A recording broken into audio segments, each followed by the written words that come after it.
to see you. Welcome to Legends of Jazz. Some of jazz's finest soloists have chosen the alto sax as their instrument. There was Johnny Hodges, who brought his gorgeous tone to Duke Ellington's band back in 1928. And the great Benny Carter. His playing, arranging, and composing influenced 8 decades of jazz.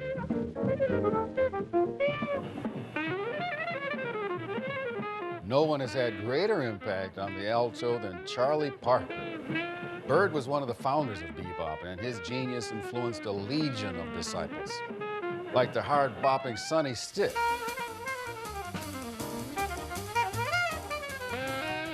And the joyful playing of Julian Cannonball Adderley.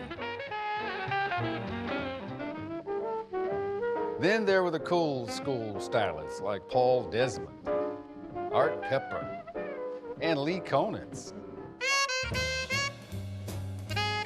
Also in the 60s, Hank Crawford exploded onto the scene with his raw, bluesy sound. We're happy to have with us 2 masters of the alto saxophone, multiple Grammy Award winners, Phil Woods and Mr. David Sanborn. Thanks for being here. Thank you for being here. So, I ask both of you, why the alto saxophone? Phil? Well, I was given the sax when my uncle died. He had a alto sax, and I found it under his wicker sofa. And at the time, it was the mid-40s, and I was into making lead soldiers, melting lead, and I found the golden saxophone. And I think deep in my heart, I was thinking of melting this sucker down and making a golden horde of warriors.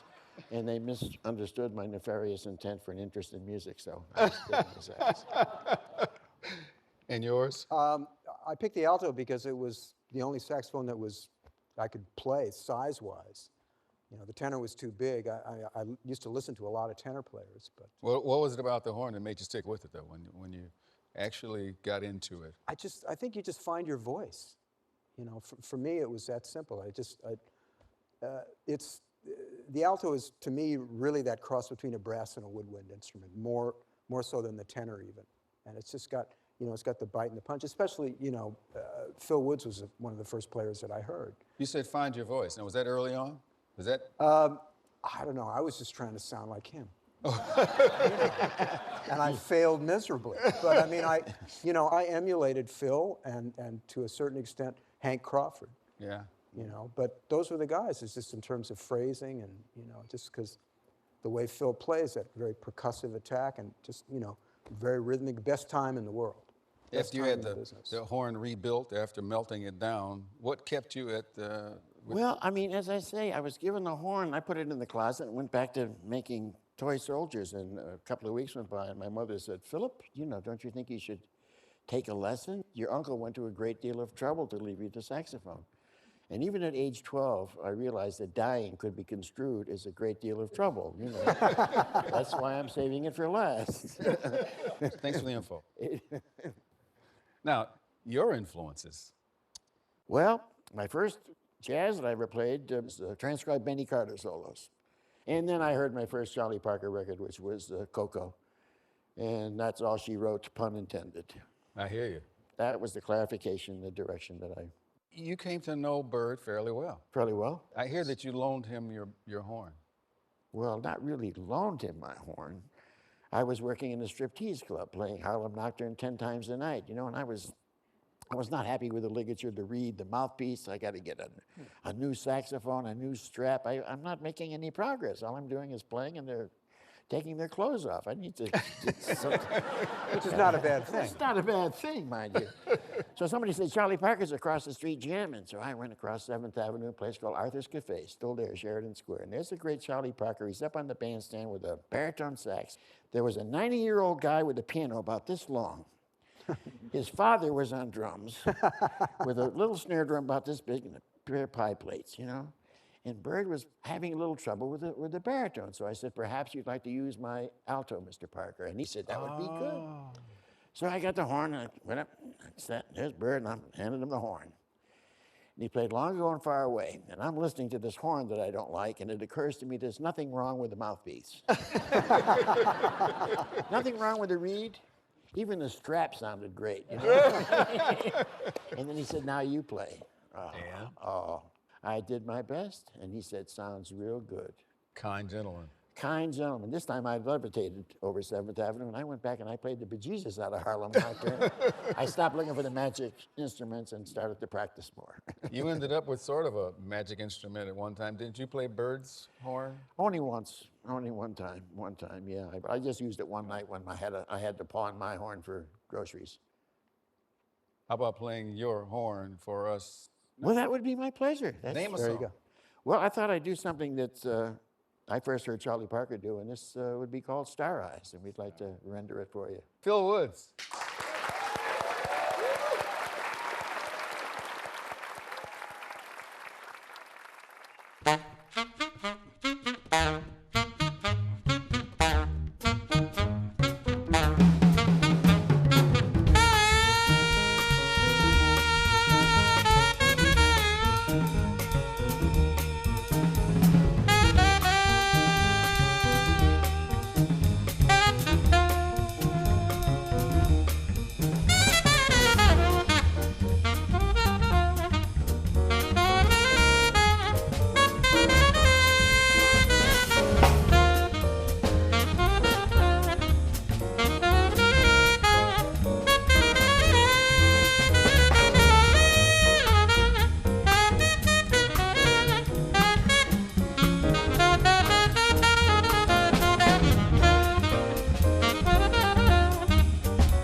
Phil. Man, why are you so mean? You're here. Whoa. Play good for you, baby. Beautiful. Doesn't get any better. Doesn't get any better. Well, now, David, I did you? can't follow that. Come on. You've got your own thing. Tell me, did you also start out with Charlie Parker or no? No, actually, I started out, what I heard in St. Louis, where I grew up, was mostly blues players. A lot of the early records that I heard were rhythm and blues records, you know, guys like Syl Austin and Earl Bostic and people like that. When I was 11 years old, I was sick when I was a kid. I had polio when I was a kid. And when I was 11, the doctors recommended that I play a wind instrument for therapy. And I went to a basketball game with my father in St. Louis, back when the Hawks were in St. Louis. That's how long ago that was. Oh, okay. And they had a concert series after the game. And Count Basie and Duke Ellington's band were there. And we, for some reason, we did not stay for those bands, but we stayed for Ray Charles. Ray had the band open for him, like played about 45 minutes while he got ready or whatever he was doing. Hank came on and played, and he was playing some very slow ballad, Hank Crawford. Yeah. Very slow ballad. And I remember we were at the other end of this arena, this big basketball arena, and the sound system went off. And you could hear the band kind of, you know, muffled, but you could hear Hank clear as a bell, all the way at the other end. I mean, his sound just projected, and he played with, you know, such conviction and such a soulful player. I think that was the moment, that was the epiphany for me. I said, I want to play the saxophone. And you're going to play for us. Would you play for us? Okay. But what will you play for us? I'm going to play an old Charlie Chaplin song called Smile. Oh, beautiful ballad. All right, David Sanborn.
shabby, my friend. Not too shabby. Beautiful. Gorgeous. Wonderful. You play ballads so well. Well, thank you very much. I love to play ballads. I'm Well, it's obvious. trying to learn how to do it. It's the hardest thing in the world to do. The long notes are hard. Short notes are easy. You have influenced right. a Well, lot of people. If not for David Sanborn, we wouldn't have a whole wall full of saxophone players. I was always, trying to learn and trying to listen to the way people played. And most of my limitations were physical limitations, on the instrument. But I listened to Phil and Jackie McLean and Cannonball and people like that. You know what I bet? I bet what? I bet the two of you all could do a song. Can you think of one? Senior blues, maybe. Senior blues. Senior, no, Senior. Oh, Senior Blues. Ladies and gentlemen, Senior Blues, or the Silver, played by Phil Woods, David Sanborn.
Wonderful. Thank you. I have a favor to ask. Would you help me play the Legends of Jazz theme? Why not? All right, let's do it.